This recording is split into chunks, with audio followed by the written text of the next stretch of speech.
फक्त ओम नमः शिवाय म्हटल्याने महादेव प्रसन्न होतात का? या 5 शब्दांमध्ये संपूर्ण विश्वाचे रहस्य दडले आहे. ओम म्हणजे संपूर्ण सृष्टीचा आदिनाद आणि ब्रह्माचे स्वरूप. नम म्हणजे अहंकाराचा त्याग करून परमेश्वराला शरण जाणे.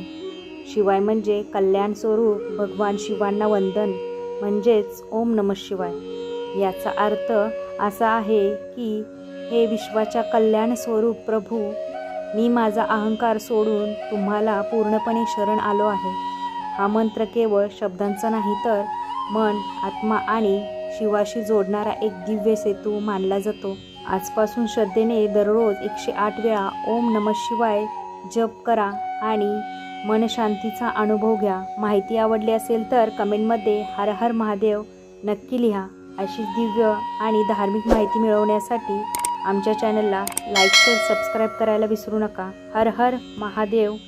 श्री स्वामी समर्थ.